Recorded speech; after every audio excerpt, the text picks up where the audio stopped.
तर शेतकरी बांधवांनो, आज आपण एका शेतकऱ्याच्या शेतामध्ये आलो होतो आणि त्या शेतकऱ्याचा जो कंट्रोलर आहे शक्ती कंपनीचा, त्या शक्ती कंपनीच्या कंट्रोलरवरती डिस्प्लेवरती काही दिसत नव्हतं, डिस्प्ले ब्लँक होता आणि त्यांना आपण नवीन कंट्रोलर दिला होता.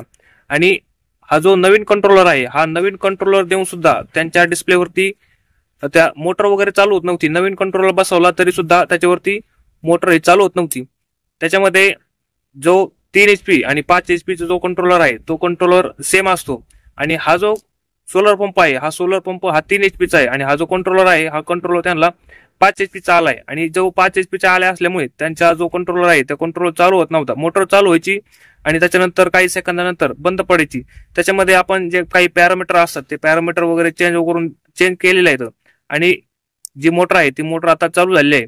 तर अशा पद्धतीने जर तुमचा जर कंट्रोलर जर काही जर फॉल्ट वगैरे जर येत असेल तर आपल्या व्हिडिओच्या कमेंट बॉक्समध्ये तुम्ही कमेंट करू शकता. त्याचं उत्तर देण्याचा आपण नक्की प्रयत्न करू. आणि हा जो कंट्रोलर तुम्हाला दिसत आहे हा नवीन कंट्रोलर आहे आणि इथे बघू शकता हा जो जुना कंट्रोलर आहे, हा जुना कंट्रोलर आपण चेंज केलेला आहे आणि नवीन तिथे कंट्रोलर तिथे बसवलेला आहे आणि मोटर आता सध्या चालू झालेलं आहे. आपण त्याचं डिस्चार्ज सुद्धा तुम्हाला दाखवण्याचा प्रयत्न करणार आहे. एकदम लाईव्ह मध्ये मोटर चालू झाली आहे.